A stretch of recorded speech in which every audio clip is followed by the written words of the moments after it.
새로운 한국 축구 국가대표 감독으로 포르투갈의 파울루 벤투 감독이 선정되었습니다. 우리가 잘 아는 것처럼 국가대표 평가전을 앞두고 벤투 감독이 선수들을 선발했습니다. 어떤 선수들을 선발했습니까? 벤투 감독이 원하는 사람을 선발했습니다. 감독의 주권적인 선택에 의한 선발이었습니다. 우리가 잘 아는 것처럼 공격을 가장 잘하고 또 미드필더를 잘 보고 수비를 가장 잘하는 선수를 뽑습니다. 우리가 흔히 잘 알고 있는 손흥민 선수 하면 한국의 대표적 공격수이며 또 세계적인 선수입니다. 누가 손흥민 선수를 뽑은 것에 대해서 그 어느 누구도 이의를 제기하지 않습니다. 또 기성용 선수 하면 한국 축구의 최고의 미드필더입니다. 별명이 갓송용이란 이름이 별칭이 붙을 정도로 견고한 또 미드필더를 맡고 있는 2018년 러시아 월드컵 한국 국가대표 주장이었습니다. 그리고 이번에는 부상으로 뽑히지 않았지만 2008년 러시아 월드컵 통해서 가장 세계적인 주목을 받았던 조현우 골키퍼, 주목받는 발기술과 수비력을 통하여서 감독의 마음에 든 선수였습니다. 이러한 선수들은 우리가 이름만 대면 굳이 다르게 말하지 않아도 아무런 이의 없이 국가대표에 뽑힌 최고의 실력을 가진 선수입니다. 송윤석 선수, 여러분 누구인지 아십니까? 송윤석. 혹시 이름 들어보신 적 기억 안 나시나요? 알면 이상합니다. 제 친구이기 때문입니다. 중학교 때 축구부 했던 정말 축구를 잘하는 친구였습니다. 지금은 목회하고 있는데요. 누군가가 만약 이 친구를 국가대표로 선발했다면 여러분 어떻게 하시겠습니까? 아마 말도 안 되는 일이라고 이야기하실 것 같습니다. 오늘 예수님께서도 성경에 보니까 12제자를 부르셨습니다. 그리고 예수님이 산에 올라가셔서 그 제자들을 부르는데 오늘 말씀해 보니까 예수님이 어떤 사람을 뽑았느냐? 성경에 자기가 원하는 자들을 부르셨다라고 이야기하고 있습니다. 자기가 원하는 자를 부르셨다는 것은 예수님의 주권적 선택을 의미합니다. 단순하게 부른 것이 아니라 특별한 교훈과 사명을 주시기 위해서 부르셨습니다. 당시 유대 랍비들은 제자들을 부르지 않았습니다. 제자들이 랍비를 찾아갔습니다. 그런데 예수님은 제자들을 주권적으로 부르셨습니다. 예수님께서 부르신 제자들이 어떤 사람들이었습니까? 세상의 기준으로 보면 예수님이 선택한 사람들은 특별한 자격을 가진 사람들이 아니었습니다. 그들은 돈이 많은 사람이 아니었습니다. 또 사회적 지위가 높은 사람도 아니었고요. 교육을 많이 받은 사람도 아니었습니다. 지식과 학문이 높은 사람도 아니었습니다. 오늘 본문 16절 이하에 보면 제자들의 이름이 나오는데 우리가 익숙히 듣는 이름입니다. 베드로, 야고보, 요한. 이 이름은 그냥 자기 동네에서 그를 아는 사람들에게 익숙한 이름이었을 뿐이지 그들이 전국구적으로 유명한 인물들이 아니었습니다. 그들은 무명의 이름이 없는 보통 사람들이었습니다. 그들의 직업은 또 어떻습니까? 어부이었거나 당시의 로마 제국의 일을 대신하여서 매국노로 취급받는 세리였습니다. 또한 시몬이나 가룟 유다는 열심당에 속한 사람이었습니다. 열심당은 조국을 구하기 위해서 살인과 암살까지도 하겠다라고 맹세한 민족주의자들이었습니다. 요즘 TVN의 인기 드라마 중에 미스터 선샤인 보시나요? 거기에 보면 의병들이 나오는데, 말하자면 그 의병 활동과 동일한 일을 한 사람들이 바로 열심당입니다. 왜 예수님께서 이런 사람들을 뽑으셨을까요? 다양한 견해와 배경을 가진 사람들, 무명의 사람들, 보통의 사람들일지라도 예수님께 붙잡힌 바 되면 하나님의 사람으로 귀하고 존귀하게 쓰임받을 수 있다는 사실을 우리에게 말씀하고 싶으신 것입니다. 우리가 성경에서 보게 되는 위대한 인물들은 영웅적인 출생의 스토리를 가진 사람들이 아니었습니다. 그들은 보통의 사람들이었거나 우리와 성정이 같은 그냥 일반적인 무명의 사람들이었습니다. 믿음의 조상이라고 불리는 아브라함은 갈대아 우르 땅을 떠날 정도로 믿음이 있었다라고 말하지만 그의 집안은 10대째 대대로 내려오는 믿음의 가문의 사람이 아니었습니다. 믿음의 가문이 아니었습니다. 오히려 그의 가정은 일평생 우상을 섬긴 집안의 사람이었습니다. 일평생 어머니의 눈물의 간절한 기도로 길러진 사람이 아니었습니다. 우상 앞에 복을 빌며 성장한 사람이었습니다. 모세는 어떻습니까? 왕의 자손으로 태어나지 않았습니다. 노예의 자식으로 태어났습니다. 그리고 태어난 지 3개월 만에 죽음으로 내몰려 물에 버려진 아이였습니다. 이스라엘 최고의 왕이었던 다윗은 어떻습니까? 팔형제 막내 아들로 그는 양치기 목동이었습니다. 그의 아버지도 그의 형제들도 그 누구도 다윗을 위대한 인물로 보지 않았습니다. 그저 가정일을 돕는 막내로 여겼습니다.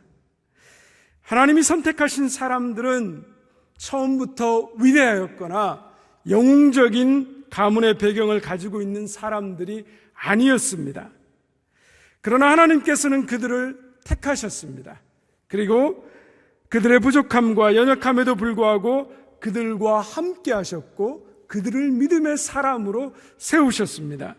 우리는 성경을 볼 때 사람에게 초점을 맞출 때가 많습니다. 그래서 아브라함을 보라, 모세를 보다, 다윗을 보라, 바울을 보다 이렇게 말합니다. 그러나 성경이 우리에게 말하는 모든 메시지는 무엇입니까? 하나님을 보라입니다. 성경이 하고 싶은 이야기는 이것입니다. 우리가 믿는 하나님은 은혜의 하나님이며 신실하신 하나님이십니다.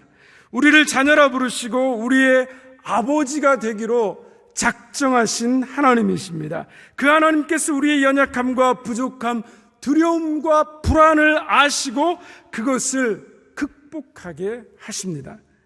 그러므로 우리를 부르신 하나님의 전능하신 손길에 붙잡힌 바 된 것, 그것이 바로 우리 인생의 가장 큰 복이며 은혜입니다. 예수님은 산에 오르셔서 자기가 원하는 사람들을 부르셨습니다. 성경에 몇 명을 부르셨습니까? 12명을 따로 불러 세우십니다. 7명도 될 수 있고요.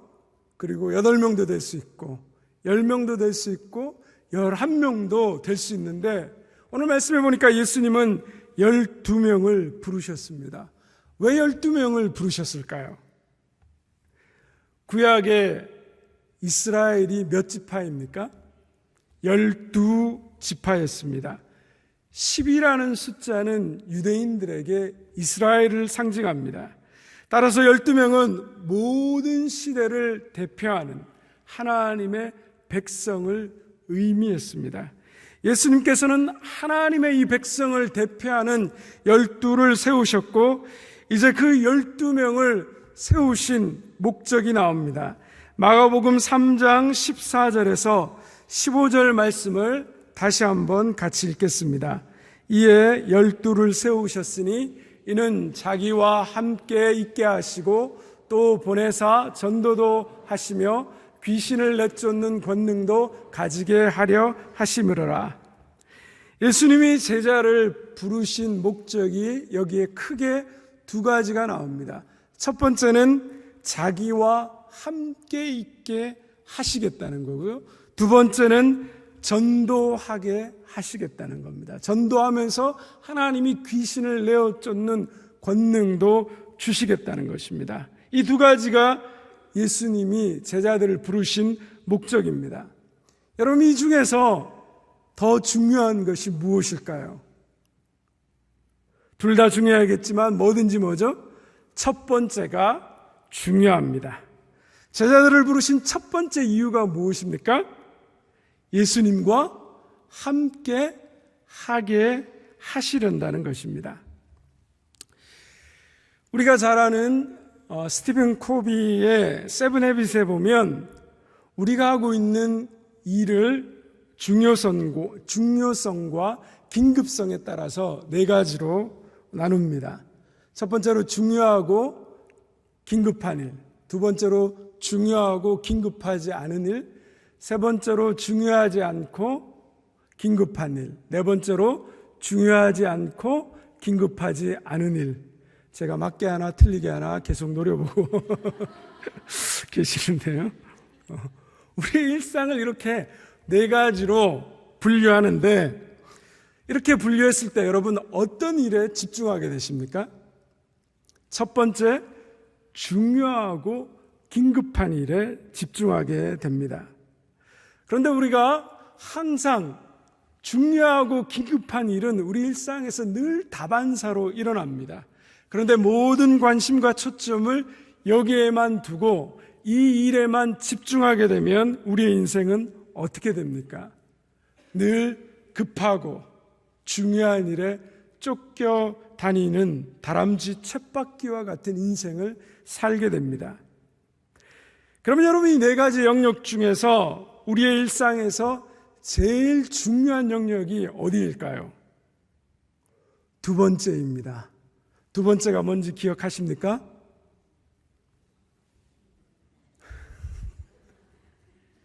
기억하시는 게 놀라우신 거죠. 자, 두 번째가 중요하지만 뭐죠? 긴급하지 않은 일들입니다. 예를 들면요, 성경 읽는 것과 기도하는 것, 그리고 독서와 휴식하는 것, 그리고 운동하는 것, 가족과 함께하는 것, 자녀와 놀아주는 것, 친구들을 만나는 것. 이 일들은 굉장히 중요한 일들입니다. 그런데 긴급하지 않습니다. 아침에 성경을 읽지 않고 기도하지 않고 하루를 보내도 중요한 일임에도 불구하고 우리의 일상 가운데 특별한 변화가 없습니다. 그래서 건너뛸 때가 많습니다. 운동, 건강을 위해서 반드시 해야 된다는 것 압니다.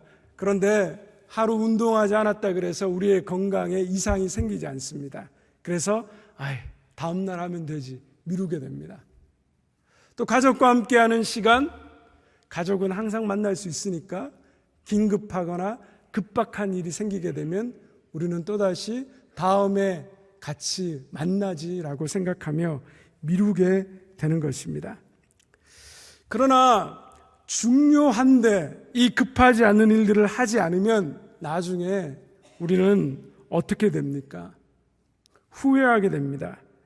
죽음에 임박한 분들에게 인생에 있어서 가장 후회되는 일이 무엇입니까? 라고 물어보면 대부분의 분들이 이 중요하고 긴급하지 않은 일을 하지 않은 것에 대한 후회를 한다라고 합니다. 그리고 우리가 경건생활과 건강관리와 대인관계에 대해서 우리가 소홀히 하게 되면 나중에 이 부분을 회복하기 위해서 우리는 몇 곱절의 시간을 더 들여야 되고 거기에 따른 엄청난 큰 대가를 치러야 합니다. 아브라함 링컨이 이런 말을 했습니다. 내게 나무 벨 시간의 8시간 주어진다면 그 중에 6시간은 톱날을 가는 데 쓰겠다. 링컨의 말처럼 톱날을 가는 일에 충실한 사람이면 위기를 미연에 방지하거나 기회가 왔을 때 놓치지 않고 잡을 수 있습니다. 따라서 우리는 중요하지만 긴급하지 않는 일에 우리의 시간과 에너지를 집중해야 합니다. 이제 여러분께 질문 드리고 싶은 것이 있습니다. 그러면 우리가 그리스도인으로서 신앙생활에 가장 중요한 우선순위가 무엇이라고 생각합니까? 여기 계신 여러분들은 신앙생활의 가장 중요한 우선순위가 무엇을 생각하고 계십니까? 네, 생각은 하고 계시죠? 네. 흔히 질문하면 성경 읽는 것, 또 기도하는 것, 전도하는 것, 봉사하는 것, 이런 일들을 이야기하십니다. 물론 이 일들이 굉장히 중요합니다. 그러나 예수님께서는 우리에게 이 일을 말하고 계시는 것이 아니라 우리가 무엇을 하느냐 이것에 관심을 가지고 계신 것이 아니라 누구와 함께 하느냐에 대한 관심을 가지고 계십니다. 그래서 예수님이 우리 그리스도인들에게 가장 중요한 우선순위로 삼게 하고 싶은 것은 바로 예수님과 함께 하는 것입니다. 오늘 14절 말씀에 무엇입니까? 예수님이 제자들을 12를 세우시고 자기와 함께 하시고 싶어 한다라는 것입니다. 여러분, 예수님과 함께 한다는 것이 무엇을 말합니까? 그것은 예수님과 교제와 사귐을 가진다는 것입니다. 왜 예수님과 교제와 사귐이 이렇게 중요합니까? 예수님과 사귐과 교제를 가져야 예수님이 누구인지에 대해서 알게 되고 그분이 무엇을 위해서 이 땅에 오셨으며 어떻게 일하시는가에 대해서 우리가 알게 되는 것입니다. 예수님이 누구인지 그리고 그분이 어떻게 일하는지를 알게 되면 우리는 예수님을 사랑하게 되고 그 예수님의 말씀에 순종하게 되는 것입니다. 여러분 중에 교회에 처음 나오는 순간부터 성경을 읽고 1시간씩 기도하시고 전도하고 봉사하신 분이 있으십니까? 아마 대부분 그렇지 못하실 것입니다. 처음 교회에 나올 때, 처음 교회에 발을 디디는 그 자체도 결코 쉽지 않습니다. 성경을 읽고 기도하는 것은 더욱더 어려웠을 것입니다. 더군다나 교회에 나오는 것도 힘든 사람에게 전도하라, 봉사하라, 이 말은 더욱더 이상하셨을 겁니다. 그런데 교회에 다니면서 하나님에 대해서 알게 되고 예수님에 대한 믿음이 생기고 성령께서 어떻게 일하시는지에 대해서 깨닫게 되면서 여러분 어떻게 됩니까? 그 예수님을 믿게 됩니다. 나를 구원하신 하나님의 은혜와 사랑이 얼마나 큰지를 깨닫고 경험하게 됩니다. 그렇게 하나님의 사랑과 예수님의 구원의 은혜를 깨닫고 경험하게 되면 내 삶에 어떤 변화가 일어납니까? 전에는 성경을 읽고 기도하고 봉사하는 것이 나와는 관계없는, 나와는 저 멀리 있는 일이었는데 하나님을 사랑하게 되니까 성경을 읽고 기도하게 됩니다. 하나님을 사랑하게 되니까 누가 시키지도 않아도 자발적으로 나가서 하나님의 일들을 하고 싶어 합니다. 전도하게 됩니다. 이웃을 섬기는 삶을 살게 되는 것입니다. 그래서 가장 중요한 것은 우리 신앙생활의 우선순위가 되어야 하는 것은 바로 예수님과 함께하는 것입니다. 그런데 예수님과 함께하는 일이 가장 중요하지만 많은 성도들이 긴급하지 않다라고 생각합니다. 오늘날 성도들의 삶을 보면 예수님과 교제하는 것을 우선순위에 삼지 않고 전도하고 선교하고 봉사하는 것 등을 우선순위에 두는 것이 흔합니다. 이렇게 우선순위가 뒤바뀌게 되면 문제가 생기게 됩니다. 예수님과의 사귐과 교제 없이 사역과 일만 하면 우리에게 어떤 일이 생기게 됩니까? 은혜가 없으니까 불평이 생기게 됩니다. 또 은혜가 없으니까 다른 사람과 나를 비교하며 왜 저 사람은 저렇게밖에 일하지 않을까 비난하게 됩니다.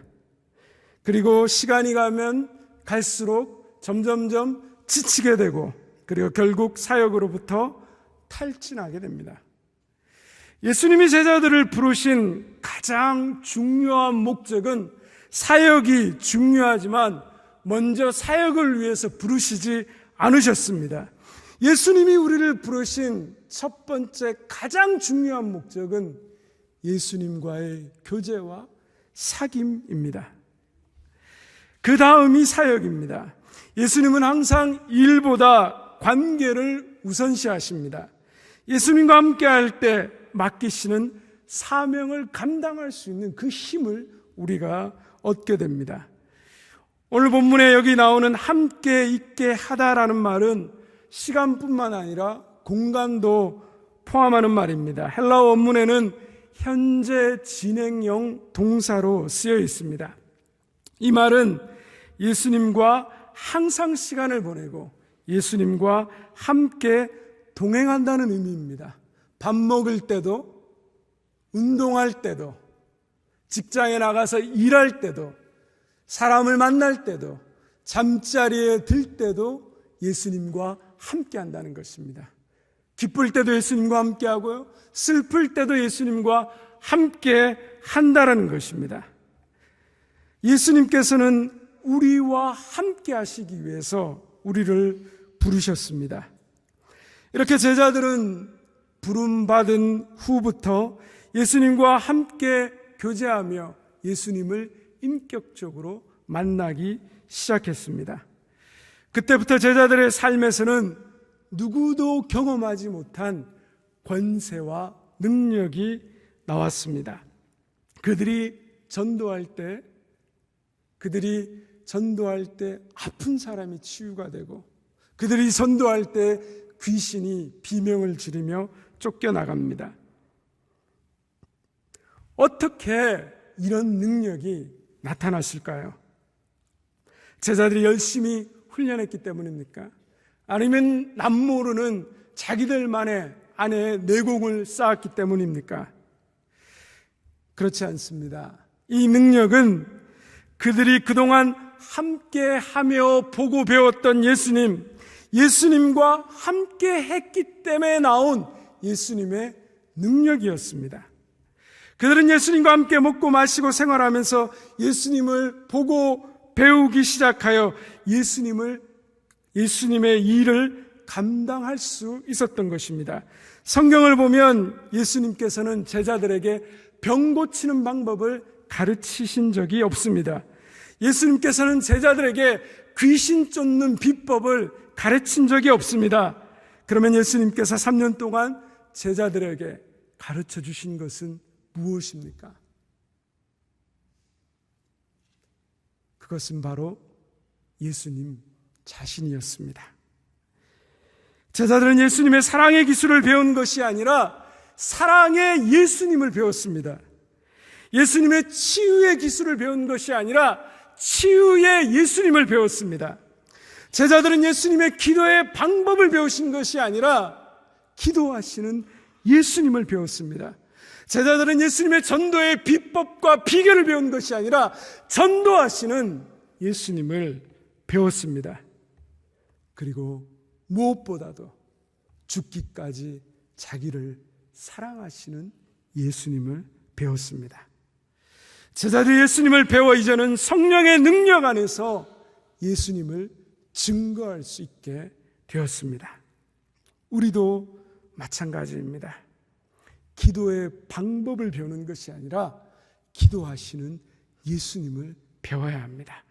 전도의 방법을 배우는 것이 아니라 전도하시는 예수님을 배워야 합니다. 귀신을 쫓아내는 방법을 배우는 것이 아니라 귀신을 내어 쫓는 예수님을 배워야 합니다.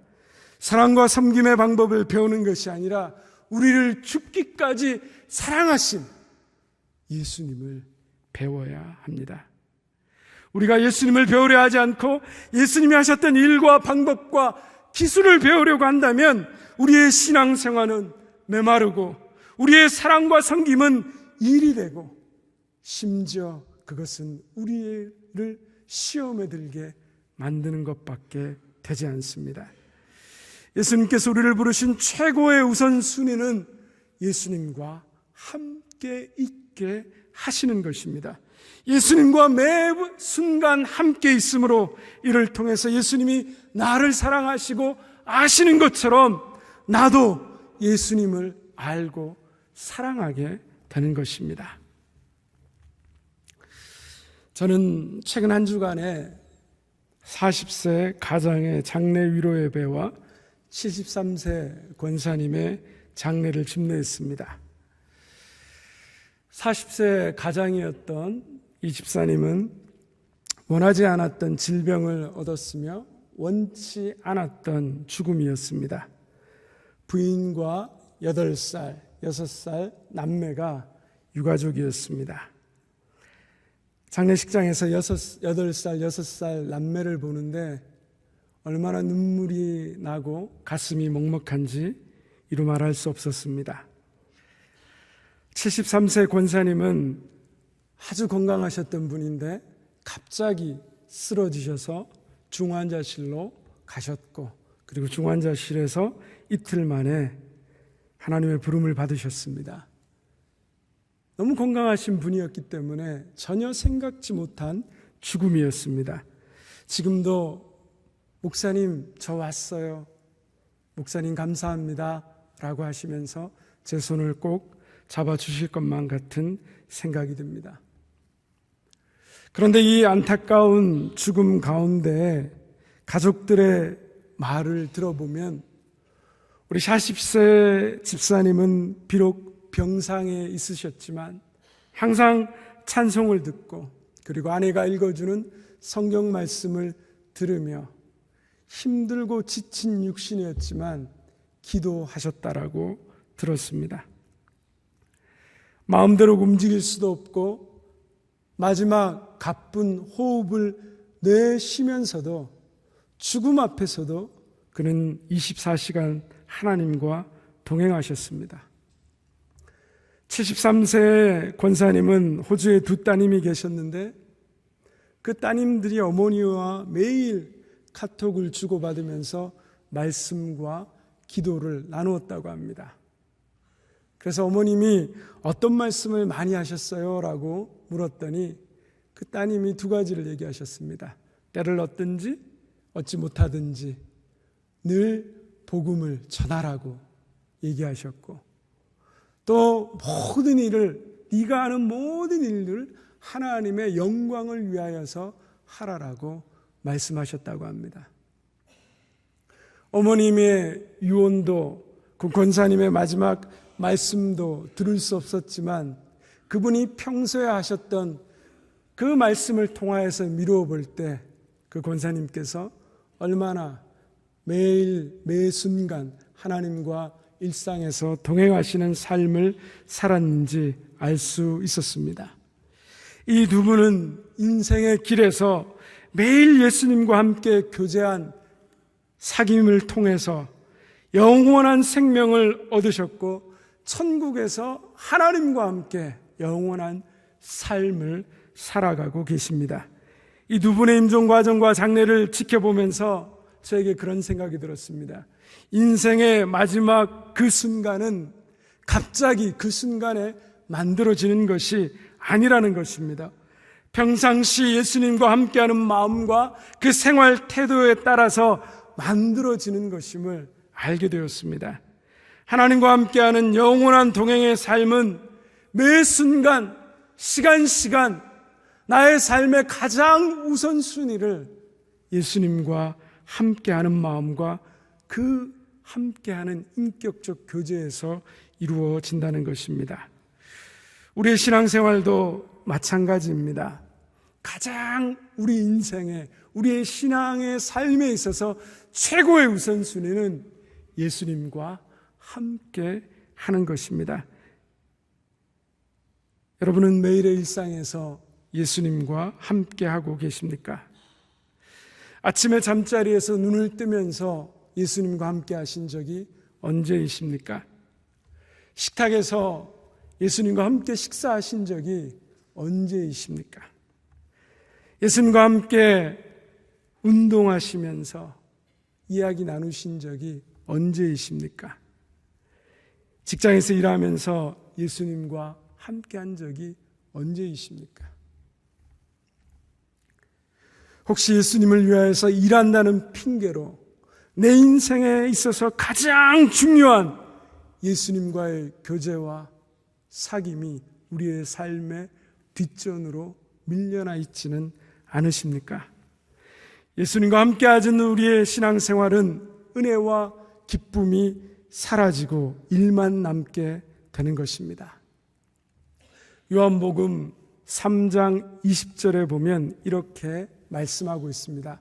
다 같이 요한계시록 3장 20절 말씀을 한번 같이 읽어보겠습니다.